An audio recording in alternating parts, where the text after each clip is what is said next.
have how many? Let me check quickly. Where can I see that? It used to be available, but anyway, I'll see how many. Oh, we have 46 people live. It's right here in the left corner. So we have 48 and increasing as we speak.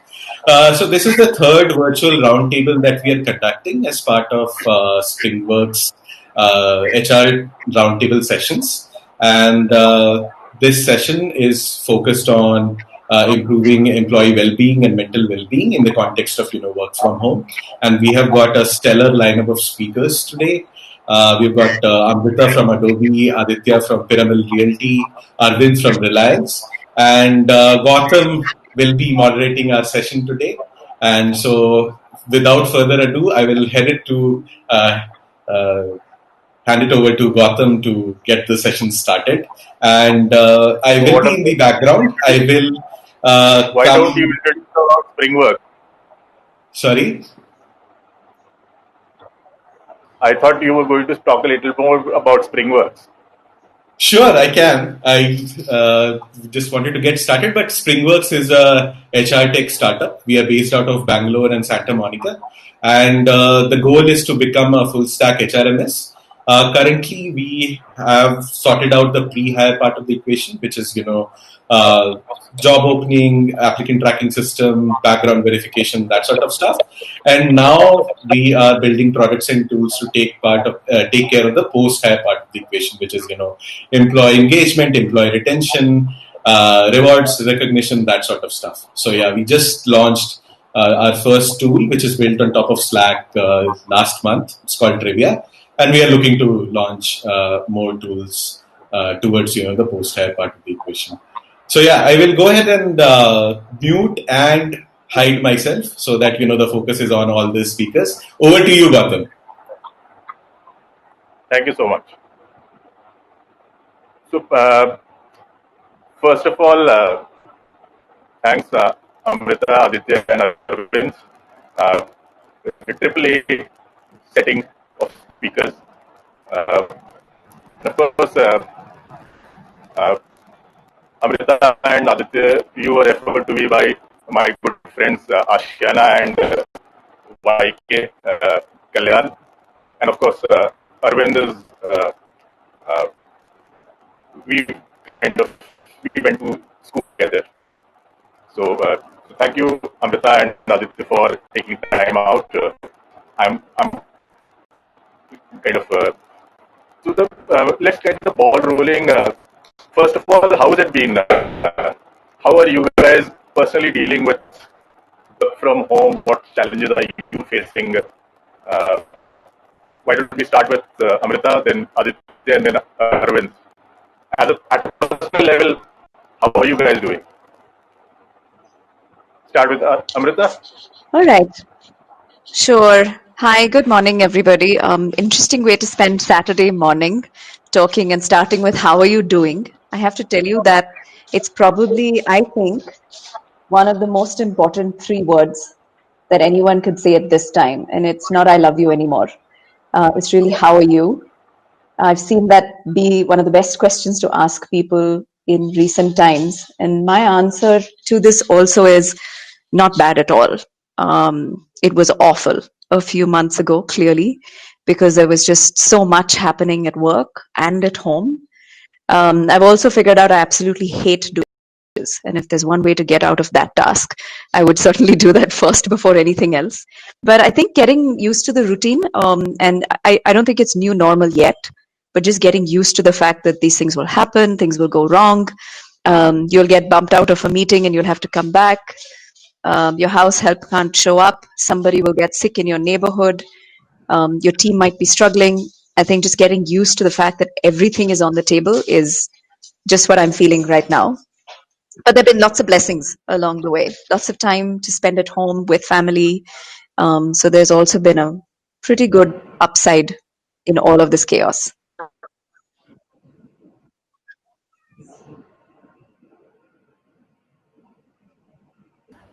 Gautam, you're on mute.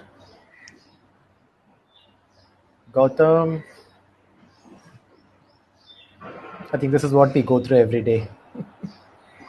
All the joys of virtual. So Aditya, what about you? How have you? How was the past 3-4 months? How have you been?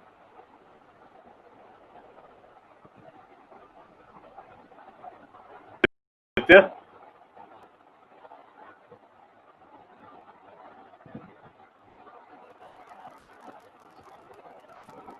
I think we'll come. Is he on mute? No, he's speaking. The I signal. think he's lost connection. Arvind, what about you? Yeah, I'm back Seems to be here. coming back. Aditya. Hi.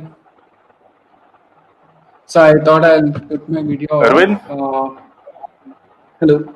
You guys are able to hear me? Yes, Aditya, we can. Go ahead. Okay, great.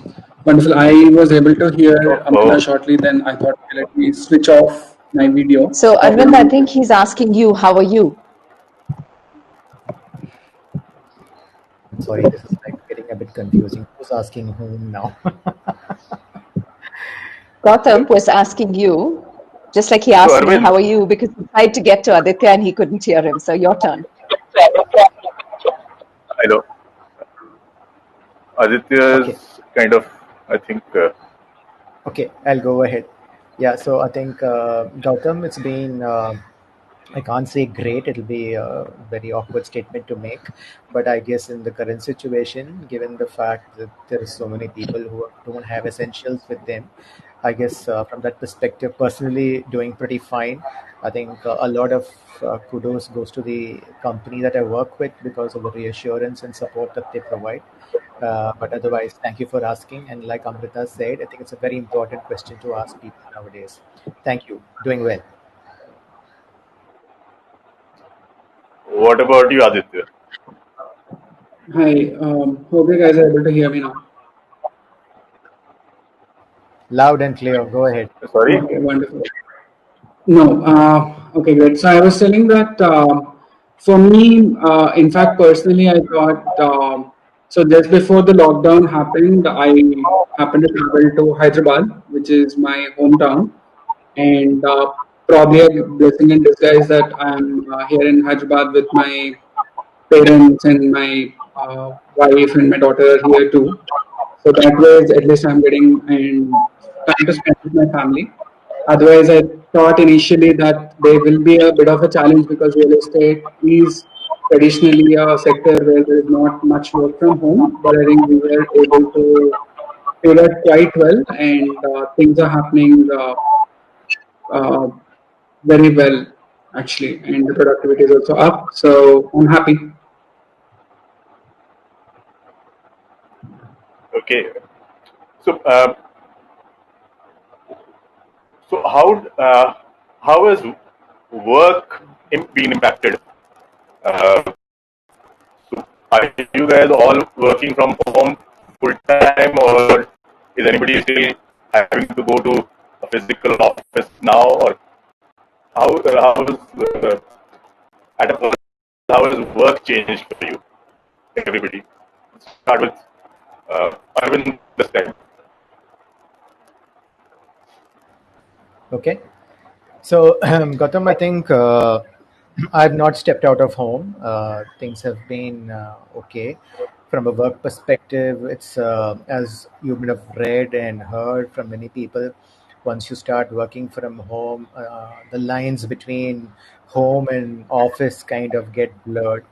So instead of it being something fixed, it's kind of a continuum. So you kind of weave around and work within whatever time you have and try to spend some time with family and then get back to work. And you what you could have otherwise accomplished over a coffee pot kind of a conversation or a across while walking to the cafeteria, now you'll need to actually get into Microsoft Teams and then call somebody and then get that have that conversation. That person may be booked into some other meeting or not, so those kind of challenges are there. So work which are or decisions or information that would have otherwise happened across an informal conversation now requires you to use technology. But otherwise, I would also say perhaps sometimes it is productive.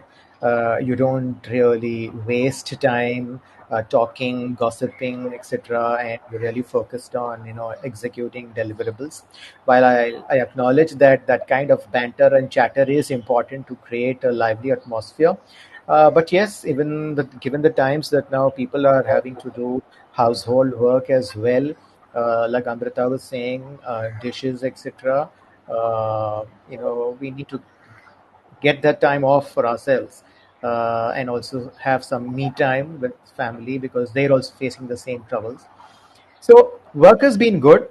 Calls are going on round the clock over the day, across the weekend sometimes. But I guess everyone is in that same boat, so there's no complaining that you can do, because it's not something that you're being cornered or targeted or isolated for.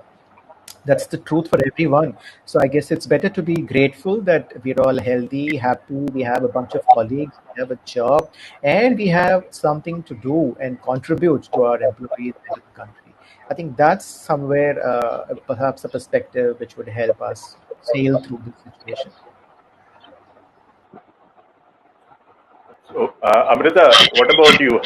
How has work changed for you? So I think, I mean, I have to say everything that Arvind just said is true. Absolutely. The only additional element I would add, Gautam, is so because we're a multinational organization with colleagues across the world, we typically work across time zones because there are meetings that you might have, which are set up with your colleagues, 12 hours behind you. That's when the whole blurring of lines between work and home becomes even worse, right? Because then you have to also figure out how do you get that little squeeze of time in between to take a break, to shut the laptop down, and then come back again for a call at 8:30 or 9:30 or whatever, or even early morning if you work with folks in the APAC region. So I think that is harder now for people because of the fact that there's so much happening during the day. You're taking on household responsibilities in the meantime, or your children at home who need your time and they're wondering, parents are home but not with us. So I think that's just in addition to what Arvind said, the other addition. But work hasn't slowed down, I think, by any means whatsoever.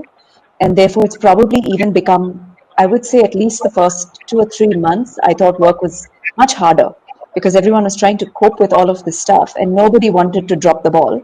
Though at an organization level, that was never ever the messaging. The messaging was always about take care of yourself, employees at the center of it, and how are you doing and are you okay? But we're so hardwired to do stuff. It's really difficult, right, to not do it. And like you said, Arvind, we're so fortunate we have jobs. I'm sure there's a lot of people who may have been really worried about the security of their work. And if not showing up and not doing something under the circumstances would endanger that. So I'm sure there was a lot of fear at play as well. And hopefully that's getting better now. But yeah, that's what I'd add to what he had to say. What about you, Aditya? What's the big change that you didn't think would happen but happened at work? So, Gautam, so continuing on this thread from where I started, I actually Right. thought, let's take this conference itself, right? Earlier, we used to have all the physical conferences where probably they would say that, okay, the meeting will, or the event will actually start at 11 o'clock. They would start at 11:15, 11:30, and there would be a lag. But I think there is more or less good. But now, when it started off, initially the first 15-20 days, it was difficult because there was a lot of blurring of lines and people would call meetings, let's say, for 6:30, for 8 o'clock, because people assume that they will be always available. And also, probably from the employee end, or let's say from my end as well, there would be probably a little bit of guilt of working from home and what would others think or what would my peers think and so on. But over a period of time, we've set ground rules.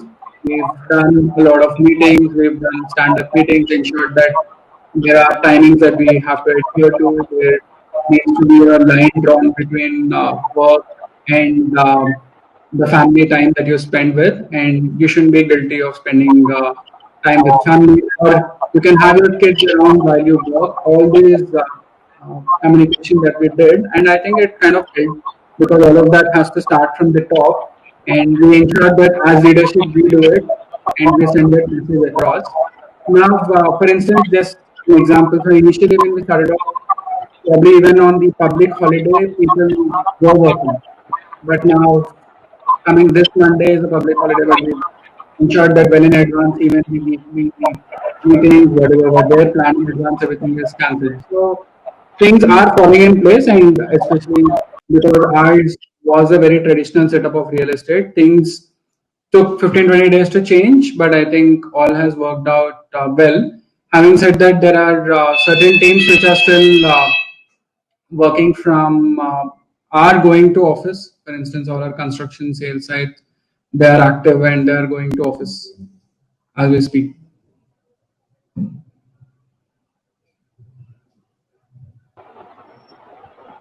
So, coming back to the profession, uh, how uh, how do you think HR as a team in your organizations kind of reacted? Do you think? I mean, this came out of the bolt, right? Nobody could have foreseen a pandemic-like situation.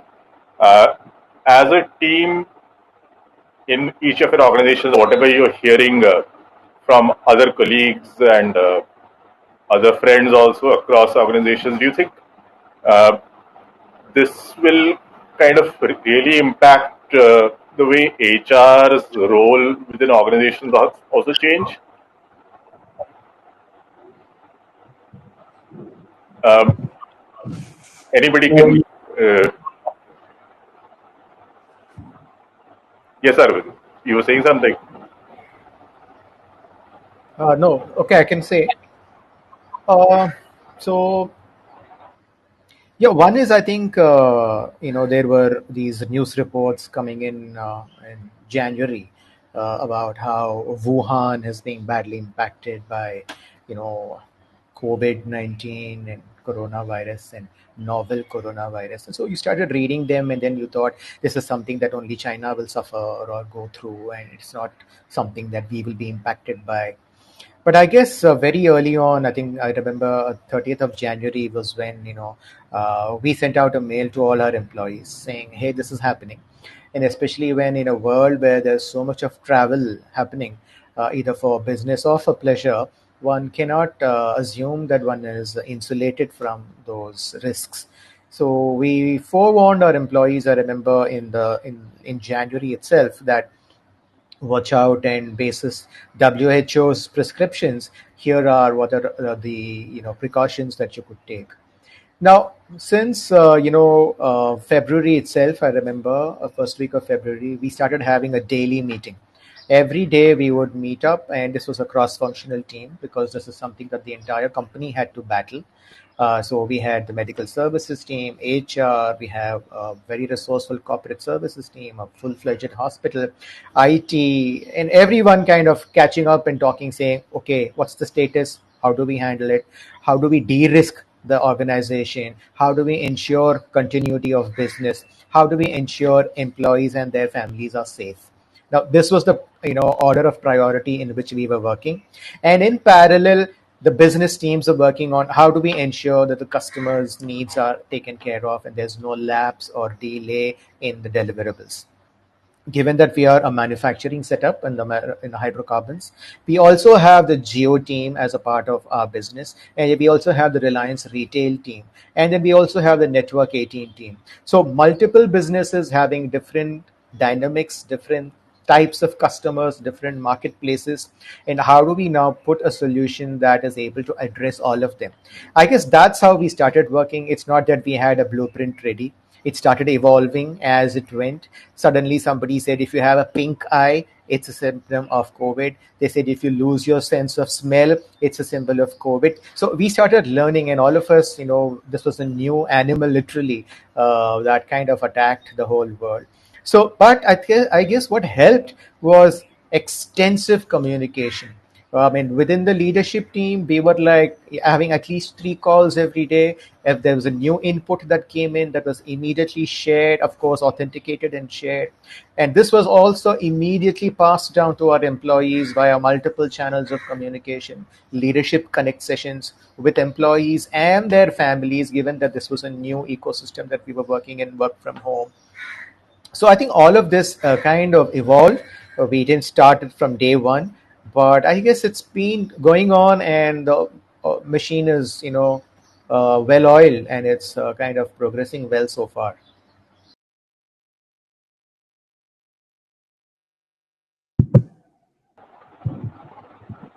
Okay. Muting, unmuting is kind of. What about you, Amrita? What do you, how do you feel this has impacted uh, as a function within the organization? HR's have we acquitted ourselves uh, in a positive way? Do employees now understand that HR has a very important role? Earlier, people would, you know, we just know how HR gets a short shift within the organization. So, how do you think the uh, credibility or the uh, how is it perceived now? Do you think the pandemic has changed something, or Yes, I'd say, look, the pandemic has changed something for everyone. I know we're talking about HR in particular, but I also think, is HR now everybody's favorite punching bag? Not yet, not yet for some time, because everything that's been coming out from the organization has been so incredibly employee centered and employee focused. It's very difficult to pick holes in the situation and say this was not right. Everywhere on, all our internal media, what you see most is gratitude. Again, something that it's unfortunate that it took a situation like this to bring forth that kind of gratitude, but it's overwhelming. We ran a survey actually with employees about 3 months ago, and we're running one right now, which is really just on how are you doing under the circumstances, and are you getting the kind of support you need from your manager and your team, etc. And those incredibly amazed they are about thoughtfulness, that as an organization we're thinking 2, 3, 4 steps ahead. These are things you don't always hear, and so I think it's telling us that I don't think employees are specifically calling out HR separate from business, separate from managers at this point. It's everyone who is in a leadership role within the organization. So that's excellent, right? That's also telling you as an organization you're doing the right thing, and employees want to feel they're the most important. In addition to everything, Arvind, that you shared, I think what people are also looking to is when they're in a tough situation, let's say someone in their family falls ill, who do you go to get the most reliable information, most trustworthy about what to do next? And I see an overwhelming number of employees turning to Adobe, to their employer, going, what do I need to do next? And so, of course, our intranet has an entire page and a series of information dedicated to what do you do. Our workplace security is round the clock available. They've helped out a lot of employees so far in queries to those that may have actually found themselves either testing positive or having family or relatives. So the whole thing that who do I go to? And in our culture, that's also very important, right? Being such a collective society, who do you go to? I think being called out as a reliable, trustworthy source of support is an extremely incredible shift for employees to feel and organizations to provide. So I think that's the other thing. And just lastly, I'd say, Gautam, this is the beginning, I think, of a new way of being, whatever that's going to be, because what we said in March isn't true anymore. What we said in June isn't true anymore. We frankly don't know what we're talking about beyond a certain point. So I think just the agility that it requires HR to have in the way we think, this is the way it is done kind of mindset clearly won't hold water under any circumstances. And I think just the amount of empathy that you really need to put into what you put out there for your employees is just so much more important today. Everything else, I think, is common sense. It's strategic thinking. It's working with all the information, like Arvind said, that's happening all the time. But I think if it's centered around some of these elements, it's making a huge difference. Just one last fun fact is around the time all of this, COVID started breaking, like Arvind said, we thought it was happening far away, another country, it won't come to us. We had a new CHRO takeover in Adobe. And you have a new person in the role, and the first thing they and their whole team has to do is deal with a complete new world order of what HR and everybody else needs to do. It's been a fun ride today. It wasn't so fun when it happened, but it's been incredible because it's allowed us to just think and work differently. And I think that's been a great learning experience. It's a terrible situation to be in, but why waste a good crisis when you can learn from it is really how we're constantly thinking about it. So I think brownie points to HR if that's the question you're really asking right now, and we should make sure we don't lose that. Totally, yeah. You're on mute, Gautam. And I can't hear Aditya at all. Specifically, sorry, Gautam. In your industry. Sorry, Gautam, just one thing. I can't hear Aditya at all, so I'm just going to log off and log back in because I can't hear him at all. I'm missing everything he's saying. Yeah, so I'll be back in. I think there is some disturbance at Aditya's level. I was also very. You guys able to hear me now? Is it better now? So Aditya, yeah, go ahead, Aditya. Suggestion is to shut off your video. Maybe you'll get some more bandwidth in your audio. Okay, is it better now? Definitely. What about now? Definitely. Okay.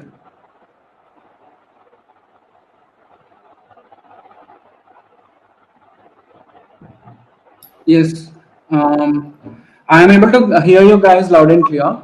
Yes, Aditya, we can hear you properly now. I would suggest you to keep the video off. And just a quick announcement, you can ask your questions to the panelists in the questions tab, which is on the right-hand side. And of course, you can react to panelists saying something. All of that is available at the bottom half of the screen. Go ahead, Gautam.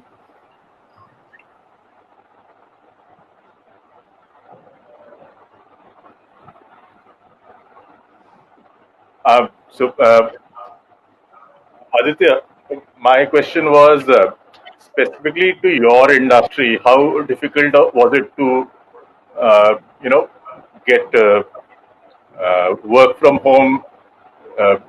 Because I'm assuming a lot of the work is sales-driven, street on the feet kind of employees. Do let me know if I'm mistaken, but how did the transition for your industry go? And I'll then ask the same question to Arvind also. Sure. Okay. So yeah. Okay, great. I got you.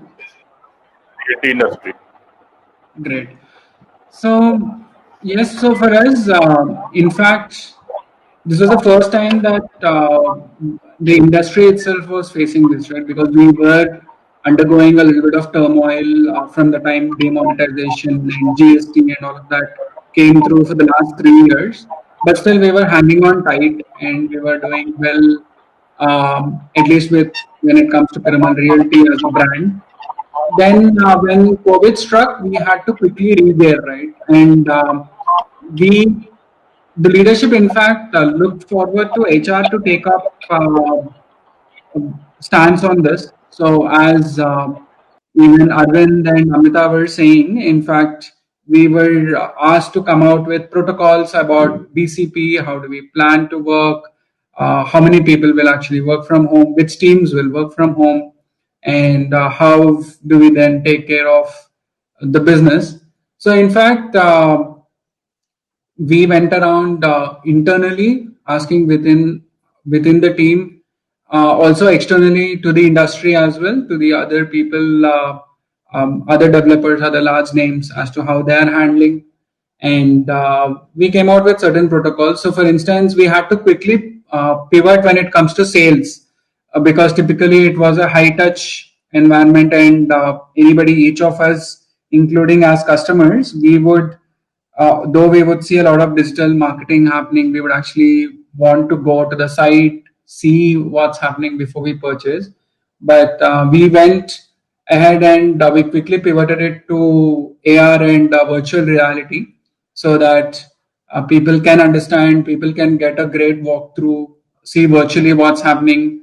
We shot a lot of videos about what construction is actually happening on the sites so that people get a sense of the stage where the construction is. And then also we started, apart from that, probably technology was one of the areas where real estate was lagging behind. Probably, I would say the last 2, 3 sectors to adopt technology, but probably this has helped us navigate and quickly adopt technology as well. And we've come up with protocols where even without meeting a sales manager, you could actually book a flat. And during this lockdown, around 300 expression of interest we had, and we were able to convert more than 200 as we speak, because some customers are now actually coming back to our construction sites and having a look, and then they're booking. Around 100 bookings have been completely online.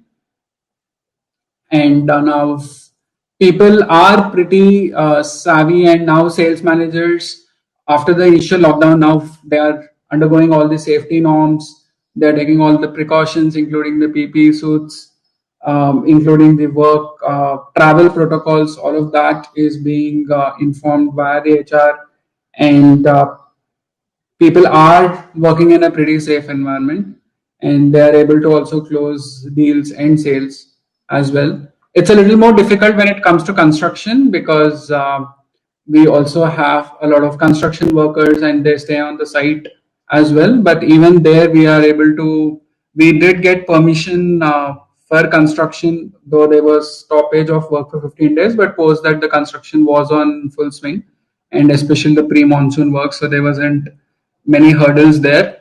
But now, apart from this, the other area where we were concentrating was on construction technology, because now we have to work on repeatable designs so that so that we don't need to change the construction so often. Probably there will be less dependence on construction workers and more prefab so that the construction goes faster.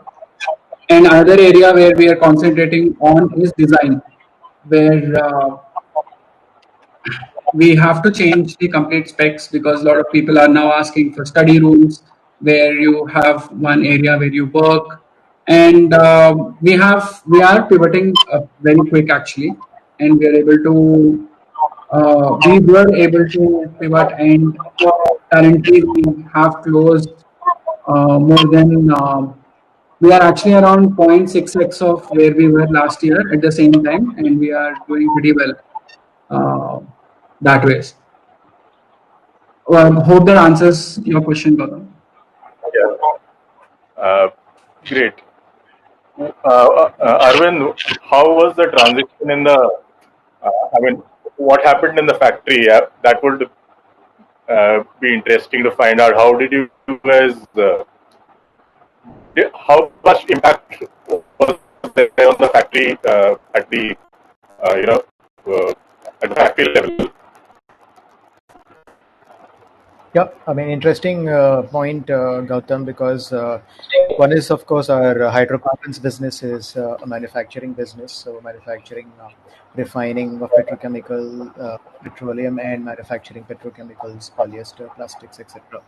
So, we did have initial hiccups, but as a company that has always, worked through crisis and has been extremely resourceful in such times, we in double quick time managed to put protocols together, and we created islanded, approaches to our work, which means we got some key operations people to actually reside very close to the factory to prevent their entry and ingress, and thereby reducing the risk of their contracting the infection. And so we had these shifts where people would stay in for 14 days, go out for 14 days, have a reliever come in for stay for 14 days, go out for 14 days. So in a way that ensured that we did not get the infection into the manufacturing space because those could not be compromised. And at the same time, also giving employees the assurance and support at home. So while the employee was, at the workplace, provisions, taking the person, if anybody was ill, taking the person to the doctor, any such stuff that randomly that usually a person would. So in the biggest problem that we faced, like I'm assuming, which even Aditya might have faced, is the migrant labor going back to their natives. That forms a big chunk of our contract and casual labor workforce. So that was something that we had to step in and augment with our own employees. So they actually worked and did jobs which are actually meant for contract, and they work longer hours, etc. So that was something that we had to work through, work with contractors, work with the truckers. If the trucks were available, the loaders were not available. So all of that were challenges, but yes, we were able to surmount all of them. And we also kind of worked through our market mix, domestic versus international, and we focused on those areas where uh, a product push was still possible. And thereby, if you might have heard our chairman mention in our AGM, our manufacturing facilities worked at 90% capacity. So it wasn't such a bad story after all. But yes, not something that we would like to do. But given our resourcefulness, I think thankfully we were able to do it. So those were some of the challenges that we face, and I think the islanded approach was helpful to us. Great hearing these perspectives, Aditya, Arvind, and Amrita.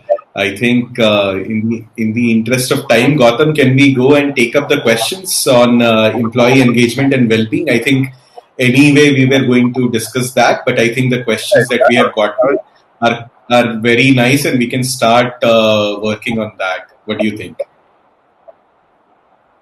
Right. I was just coming to that.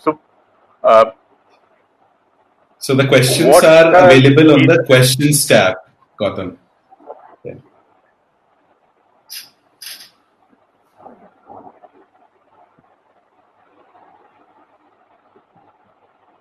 Mm,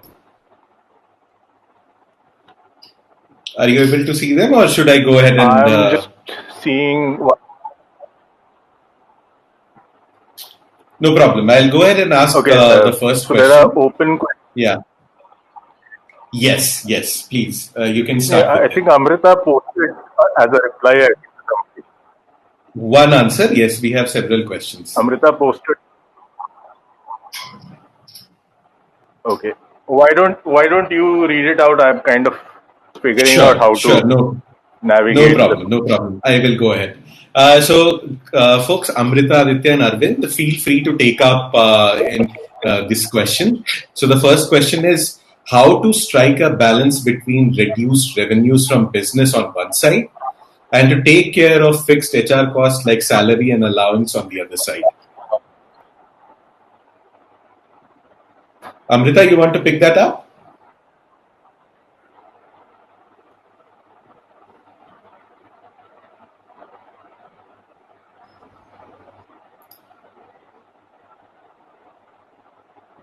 We can't hear you, Amrita. I think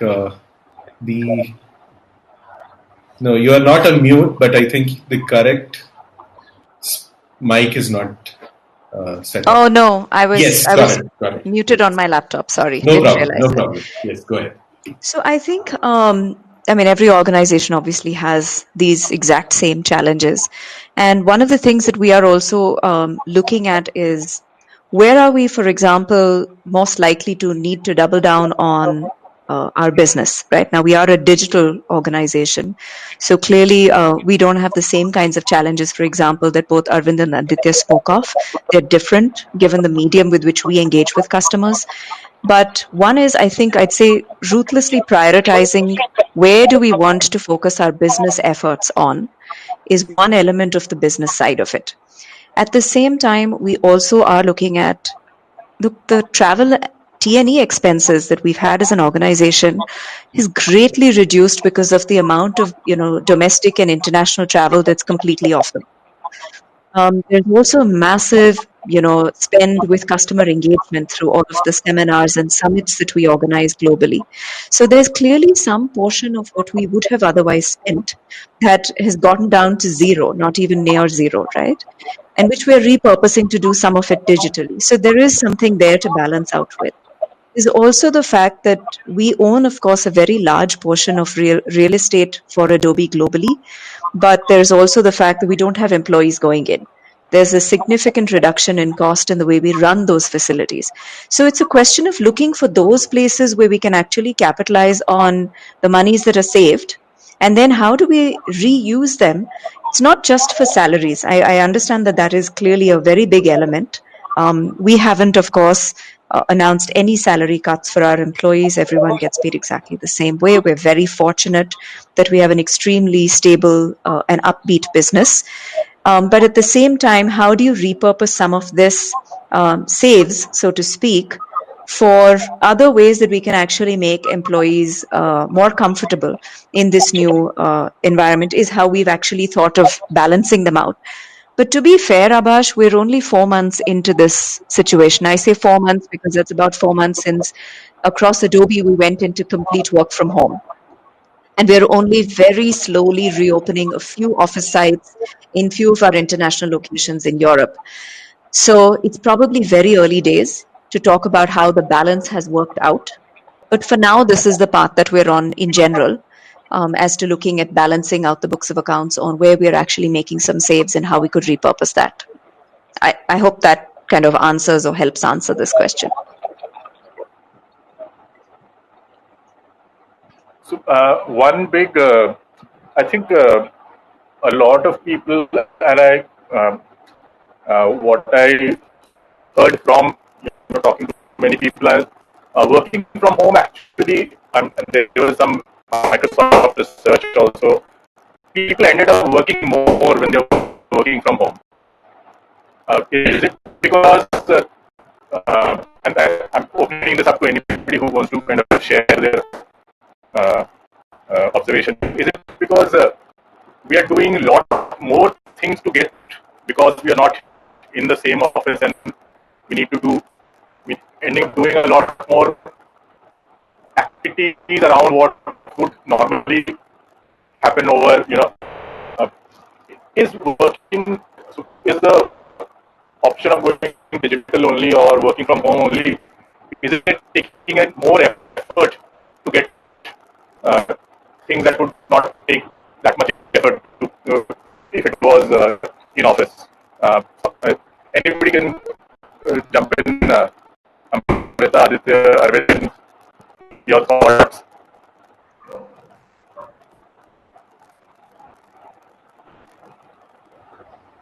Okay, Aditya, your mic is on. So Yeah. should I? You want to Okay. Okay. So I was able Go to ahead, hear it Aditya. intermittently, Yeah. but I will take it. So, Gautam, I think it's more about structuring of work, right? So people, at least for us, I'm sure in a lot of IT industries and so on, this would have been a normal even before. People would be working from home and so on. But at least let me take an example of Piramal Realty. So we are still growing at a very fast pace. We are relatively new. We are 6 years into the market and trying to take on more projects.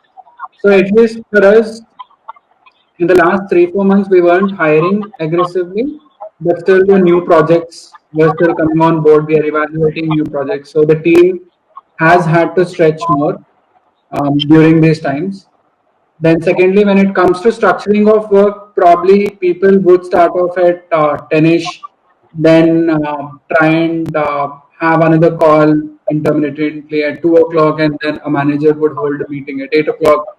So there would be times where there would be slack, but then especially at a time when they have to take care of the family or somebody has to attend to kids, that's when a call would be scheduled, and then that would actually end up taking a lot of time, a lot of stressful situations for the employee.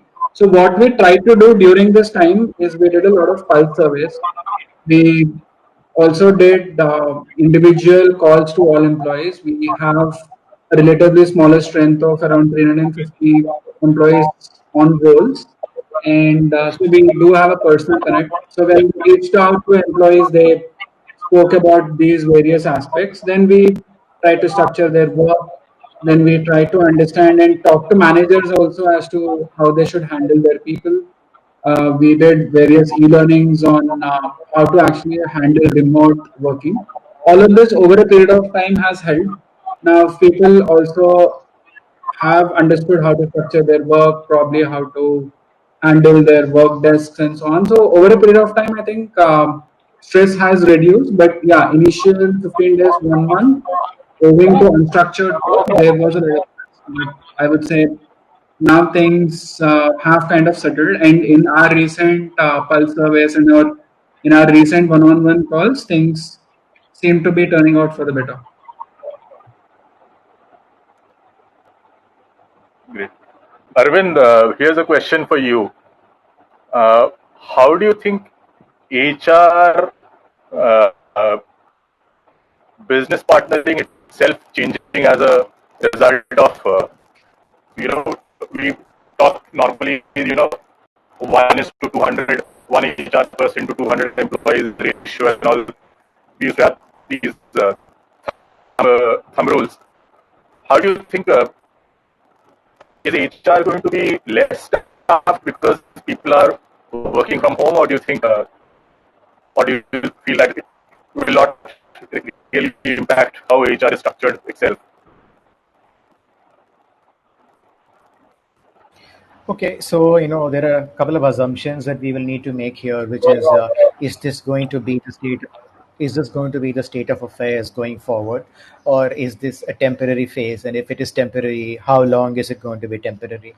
Now, therefore, to take decisions on the org design in terms of number of HR folks or number of employees at this point of time may not be prudent, because we really don't know how this is going to pan out. Coming to the point on what is the role of an HRBP in these situations. So, for example, our first, reach out for any employee who's going through a situation is the HRBP. So we have an Arogya Setu much before it was launched. In fact, we launched what is known as our symptom checker. Gautam, are you speaking? Okay, so so every day, we have to log in and kind of indicate what our status is based on our, visits to the shops, or has there That's been any COVID case in and internal around tool. us. It's an internal tool. It's an internal tool. Okay. The symptom checker was built internally, and every employee has to take it for himself, herself, as well as all the family members who are registered and in our company records, like the spouse, parents, and children from a medical insurance perspective. All the data is available. So, where I was coming to was that symptom checker response actually triggers a red, amber, green kind of a status internally.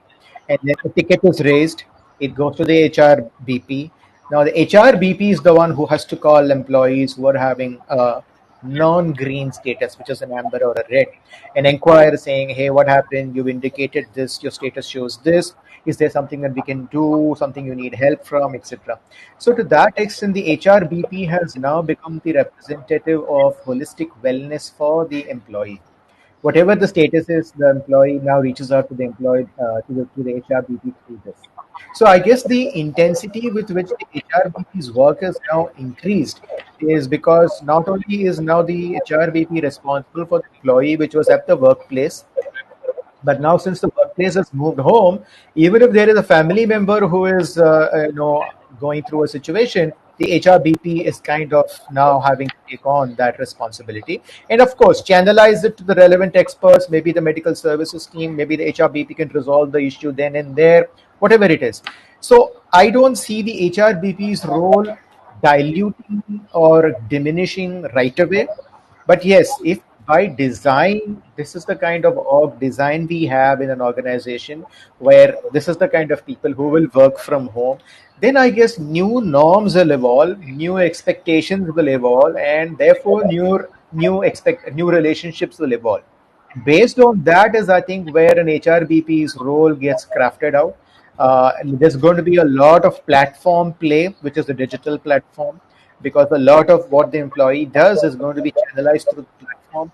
But eventually, there is going to be a requirement of the human touch. Now, whether it is going to be the immediate manager who will develop or the HRBP, I think that I am unable to say for a fact right away that it is going to change. It depends on how this whole thing takes shape. Okay, Abbas, you want to take any other question from the tab? Sure. So I will go ahead Abbas? and again, yes, I will take up this question. So this is a question by Kanti, who is an HR researcher at a university, and this is to all panelists. What are your thoughts on dealing with the high levels of mental stress that employees in general and the HR team in particular are going through because of the uncertainties and also now having no work-life balance? So we can start off with you, Arvind, and then we can go to Aditya and Amrita because I think it will be good to have all the panelists' perspective on this. Sure, and I think that's a very good question.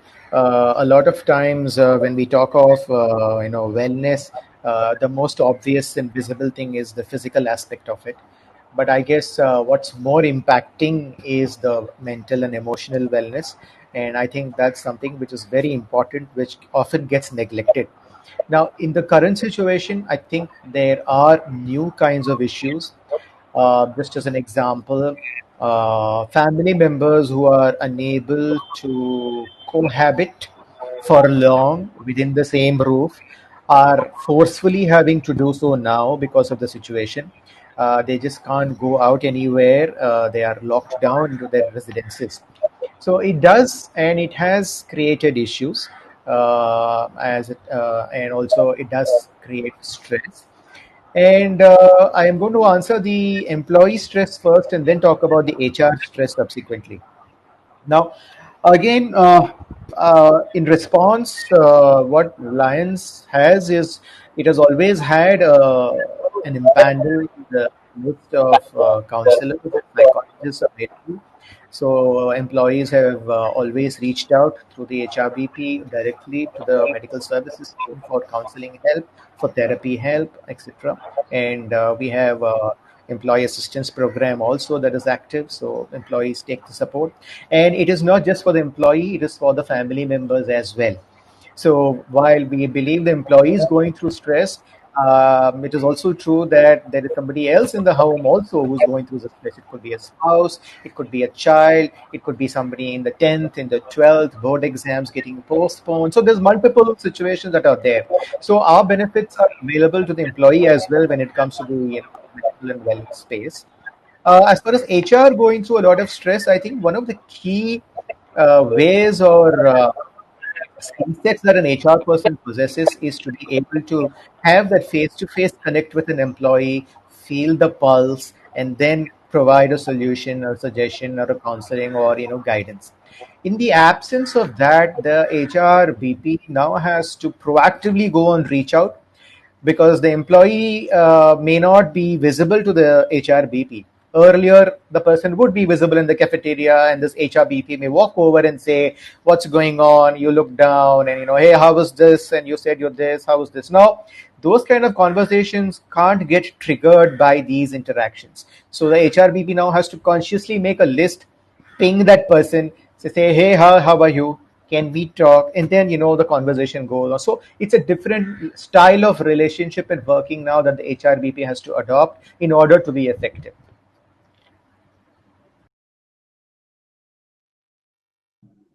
Aditya, you want to go ahead?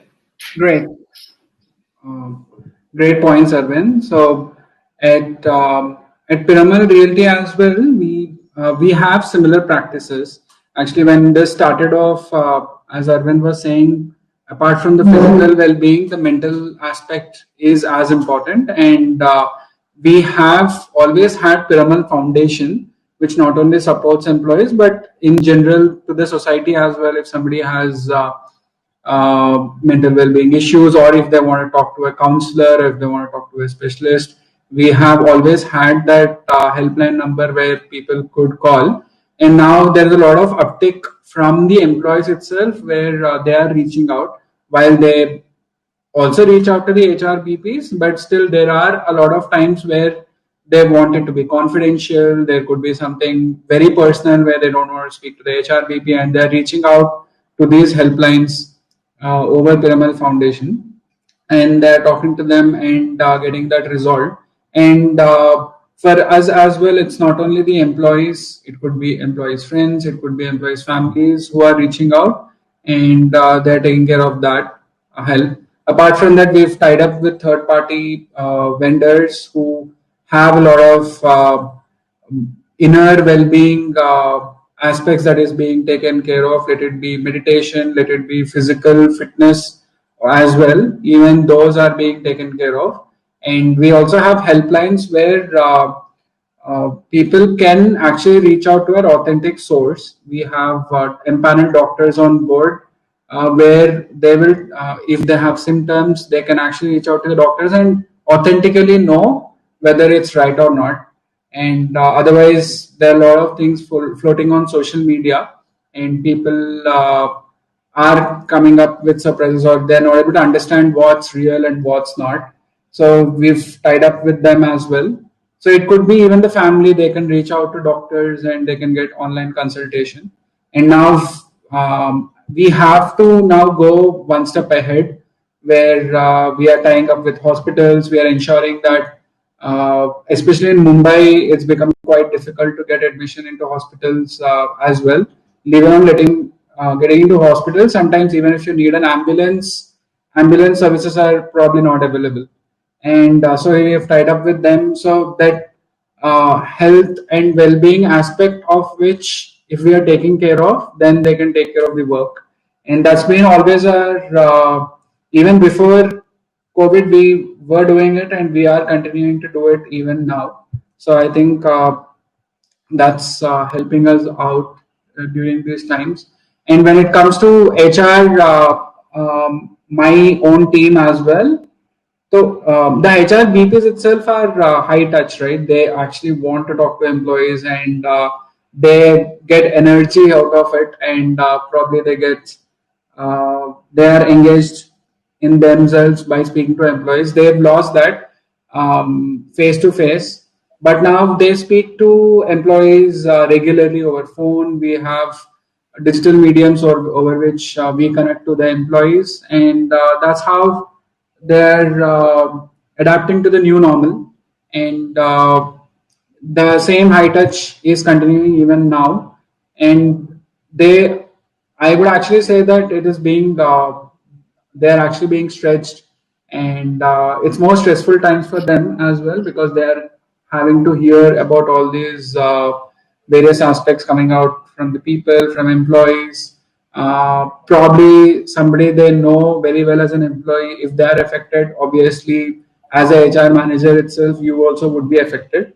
So as a manager, for me also, it's important for me to counsel them or put them through these various inner well-being apps or the counseling sessions which are required wherever, to take care of them as well.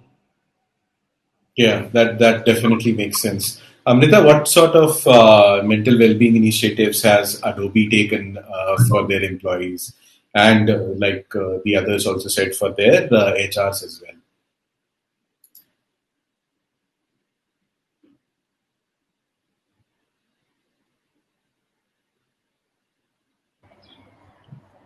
We can't hear you, Amrita. Unmute your laptop. You're right, Arvind. I've done that again. Can never be too sure what part of technology is on or off when you're at home. No, I was saying thank you. I think both what Arvind and Aditya shared are just excellent examples of how, as organizations, you've pivoted to look at the change. And I was listening to you and I was writing notes to think about, okay, so what is, similar and what's different? I think the piece around employee well-being, like you said, the employee assistance program, etc., which all of us have, we've always had too. What we've had to do differently now is, like I think Arvind, you also mentioned, how do you extend this beyond the employee to their family, and how do you make it okay for them to avail of the facility? And so while, there are certain things which are only for it,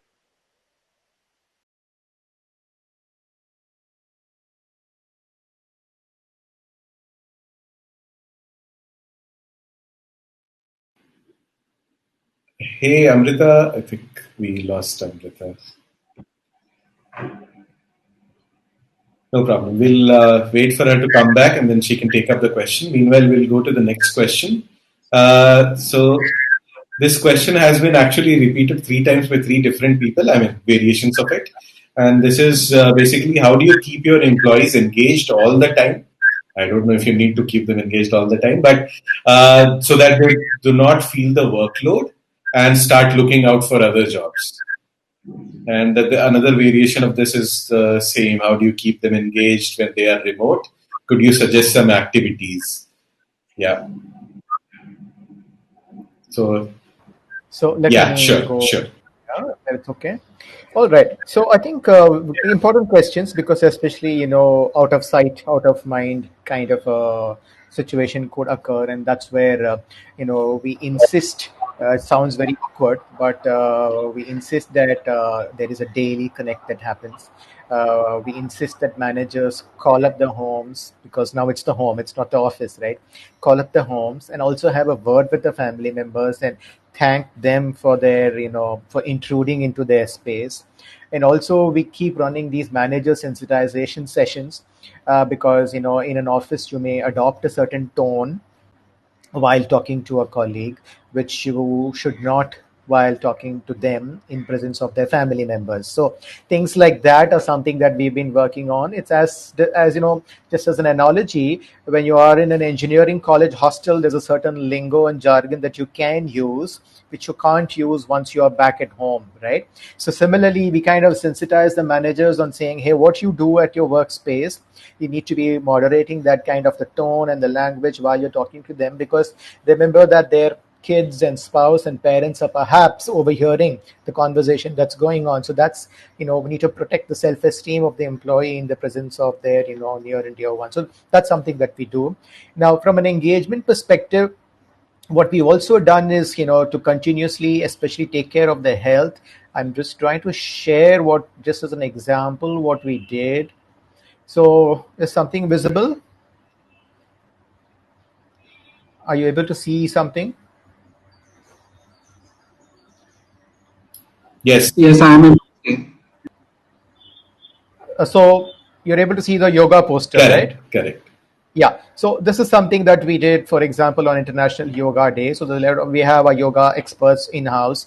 So we kind of had a Surya Namaskar challenge, so to say, and got everyone to do it. So these continuously hooked on to the organization. And this was just an example, because this could be done at home. Otherwise, we had every Friday, we have a kind of a TGIF kind of a thing. We have a quiz going on. We have leadership speaks, etc. So that's how we kind of kept the engagement connect going. And that's, I think, worked well so far for us. Nice. Amrita, I think you got cut off while you were talking about the mental well-being initiatives. So you can, continue to talk about that and also take up this question, which was basically how do you keep employees engaged when they are remote? Sure, thanks. I was talking to myself and I thought it was a bit strange after a point. No, so I think I was just saying that, look, inviting family in to participate and partake of all of these benefits has, obviously been the right thing to do. And so I think exactly what you just shared, Arvind. So while you talk about yoga together, it's also doing yoga with your whole family, whoever wants to come, pets included, children included, do it. We've also included very, very separately well-being coaches, quite different from calling a counselor. If somebody wants to actually avail that facility for a little bit longer, it's not one conversation, but it's a little bit deeper, because we know that a lot of our employees, especially younger folks who are probably single, have all gone back to their hometowns where their parents are, and that is probably harder because they imagined a life of freedom, a paycheck, a credit card, and living independently. And for many of them, that's probably cut short very prematurely, and it could be very stressful. So how can we sort of expand this whole experience? The other is, look, our HR business partners have also had the support of an employee resource center or the shared services for HR. And that's how the split between the role of HR in this and the business partner with the shared services has sort of kind of balanced the load out. But having said that, is work more or less for them as this situation occurs? I don't think so. It hasn't dramatically increased. It's definitely not reduced because people still have issues, different issues now to solve. Having said that, the stress of working around the clock, the sort of burden that you are representative of the organization, that's what HR carries as well, right? A sort of, this is my home and I'm responsible for all the employees. So I think you were just saying, Arvind, the Friday thing. So we have all our team started doing this many months ago. One, we have a Wellness Wednesday, which means second half of Wednesday, don't schedule any meetings unless it's, your business leader or it's a question of you might lose your job if you don't have this meeting. But otherwise, by and large, keep that half of the day meeting free and event free. So you have time to power down a little bit, catch up on stuff, do your work. It wasn't meant to be go do your groceries, second half of the day. But if somebody really had to do it, they would, and nobody would really hold it against them. That's caught on a lot, and we started that in HR actually. And some of the businesses are trying to do something because there's still much more anxiety about letting people, so to speak, off the hook. I think someone else has asked a question around productivity. And the last thing I'll say is a lot of the take care of yourself has come with take care of yourself first before you can take care of employees. So huge amount of emphasis on HR managers to say, are you doing this first with your team? Because they can't be so helpful with others. And so a lot of the fun events that we talk about, many of them actually started out with HR. All these quizzes and all these fun games. In fact, my mom just asked me last Friday, she said, are you going to be playing Pictionary again this Friday? Because the last time she heard me laughing my head off, but I had, my earphones on, so she had no idea what the joke was. But I was clearly having a blast. It was 5 o'clock in the evening. And it's one of those things people really look forward to now. So humor has been a huge piece of this whole take it easy. And I don't know if you heard me say this, but very early in this whole experience of being virtual, we had said it's totally okay to have a child, a family member, a pet, whoever, just bombard a meeting. It doesn't matter. We could hear a pressure cooker go off or a doorbell.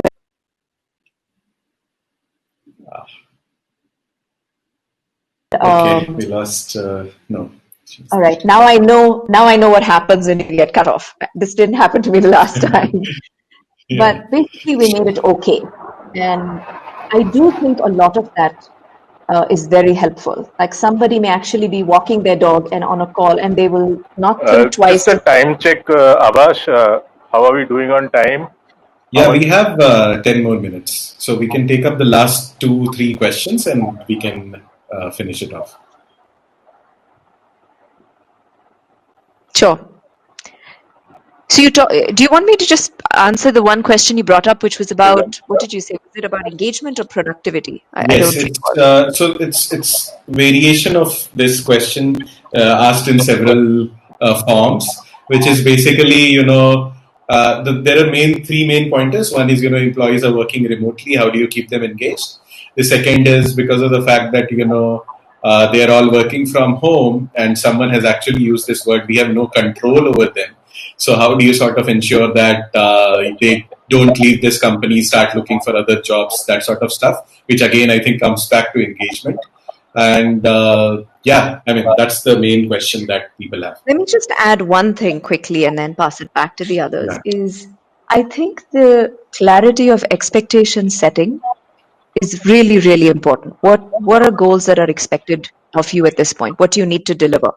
And I think we surveyed employees very often at the beginning to say, are you clear about what your reprioritized goals are? And if you're not, how do we make sure you know what is expected out of you? I would think the source of a lot of this anxiety for managers and leaders is also coming from that. Either not a lack of clarity, but do you re-clarify? Have you readjusted what people need to deliver?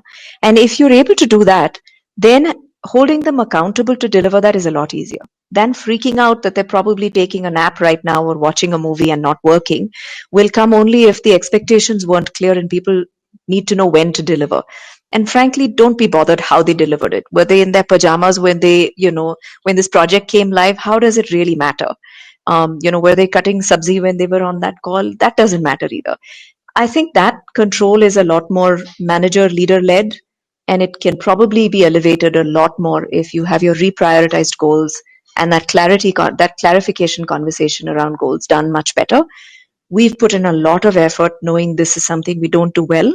Under normal circumstances, you take a lot of things for granted. And so how we look at our competency framework, we call them the Adobe capabilities. How we look at our performance review philosophy or performance management philosophy, we call it check-in. You'll see it on our website, and it's free for everyone to see our adobe.com website, is about expectation setting, feedback, and growth and development. So are your conversations regularly focused on these three elements? So, the piece around will somebody quit should get addressed with all three, right? Expectations, feedback, and conversations on growth and future and career. We've brought them all back alive again. And I think managers are really now digging in deeper than ever than before, because these tools are helping them sort of, hold the flock together, so to speak. But let me pass on to the other so I don't hog this. Yeah, that answer definitely made sense. Aditya, you want to take it up? Yeah, sure. So, now I think it's all about communication. So how do you keep up the engagement? So people are lost, right? People don't know what's happening. People don't know the future. How's it going to be? Especially for us, when it comes to real estate, there's a lot of news which is happening or coming that the sales are down 90%. Then what about the future of real estate? Will the company survive? With the government probably not coming out with clear policies, what's going to happen, especially considering that we are in the luxury real estate space. Will people actually buy the luxury flats more? With work from home happening, will people want to move out of cities and so on? So it's actually important for leadership to come forward and talk about all of this, and we are doing it.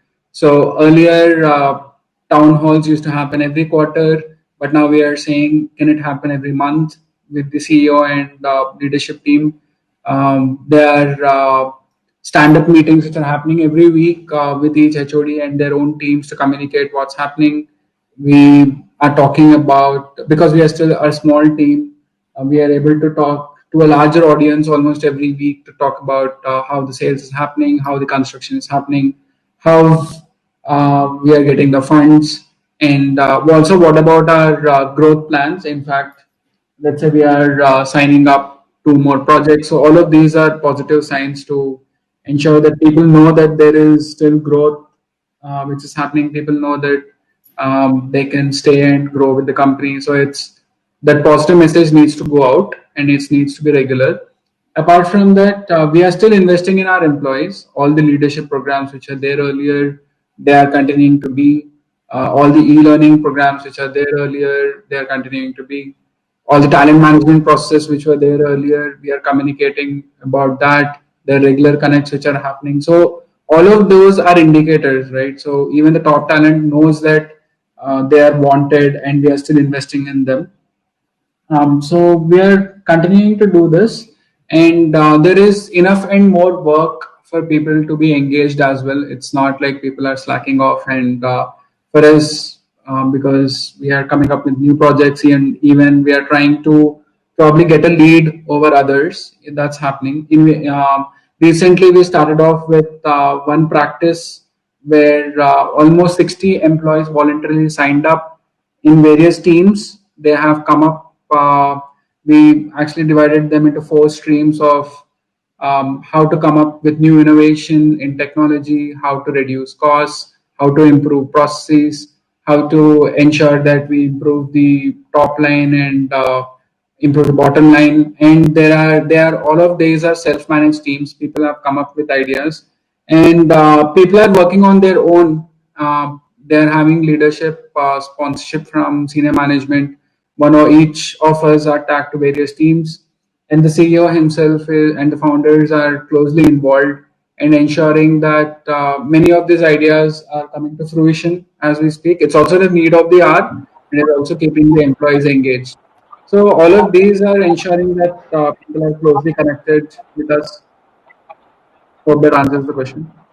Yes, that definitely does. So I think 12:20 now. So what we will do is the last bit, which is if you folks have any parting thoughts or parting remarks, and then we can close the session. I think we have answered all the questions that we got from the attendees. So we can start off with Arvind. Any parting thoughts? Yeah, I think thank you for this opportunity, Abhash. I think it's been a great experience. Also, sharing thoughts and learning from Amrita and Aditya. Of course, Gautam has always been a far-sighted thinker since the time I knew him from college days. I think as a parting thought, I think what's important is the leadership's role to kind of step up and provide that kind of a reassurance to employees that no matter what, we are there and you will be taken care of. I think that's something which cannot be substituted no matter what you do, cannot be substituted. And that kind of reassurance, I think, is what, at least at Reliance, we have been able to provide. And like Amrita was saying, when we did our survey with employees on what is really bothering them, and what is going well as well. So I think this is something that they said that leadership assurance and commitment is something that they've really found very good. So I guess if the leadership is committed, I think that everything else will flow from there. One doesn't really have to swim against current if you're doing it bottom up. When it's top down, then everything kind of collects and flows together, and everybody. So I guess that's an important piece for the organization's leadership to kind of be there for the employees, and I think that's the most important thing. Otherwise, it's going to be a challenge swimming against the current. That's what I would say. Great point. Thank you so much, Arvind. Amrita, your turn.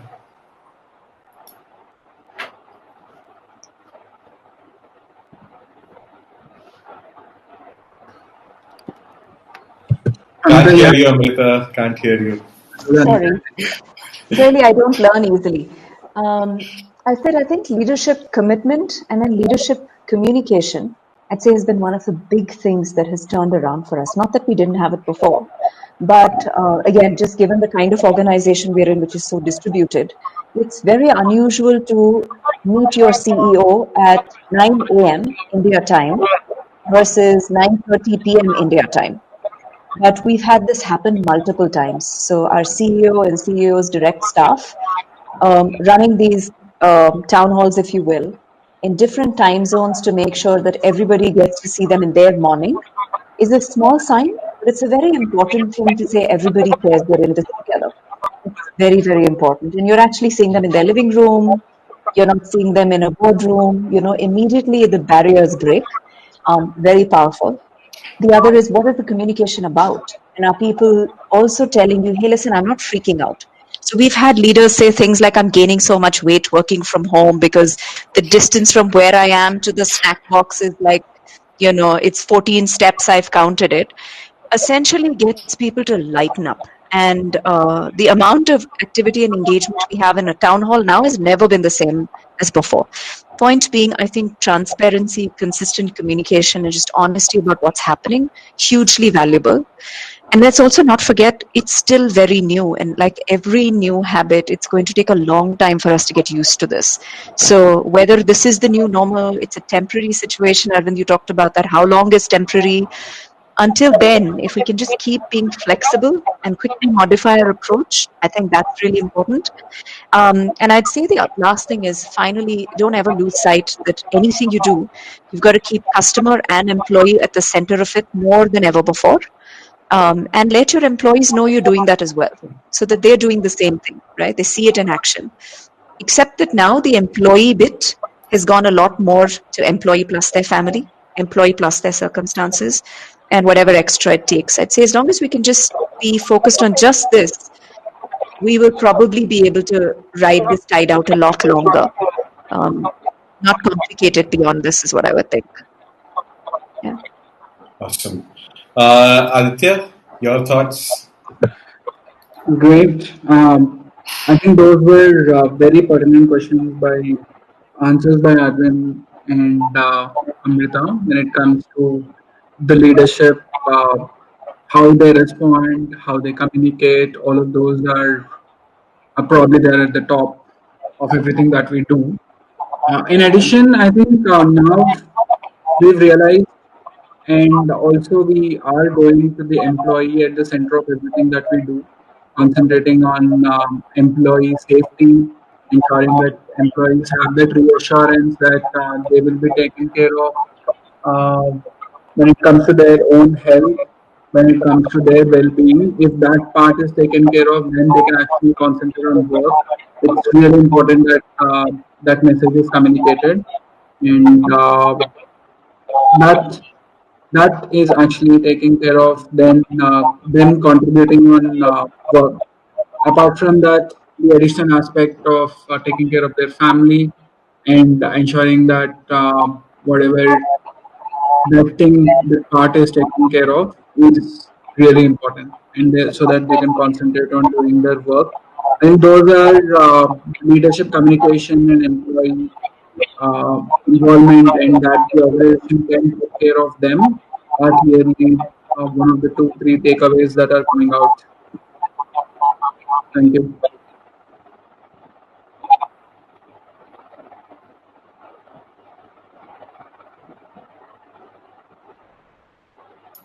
Hey, Gautam, you want to conclude the session with your thoughts?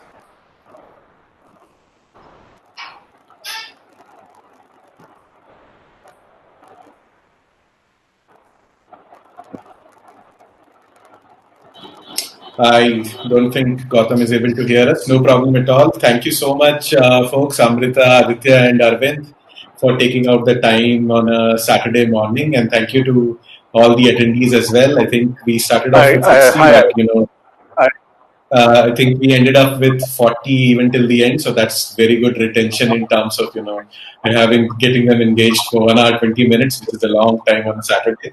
And thank you so much, everyone. And take care. Bye bye. Thank you. Stay Thanks, safe, everyone. everybody. Thank you. Bye. Bye-bye. Thanks.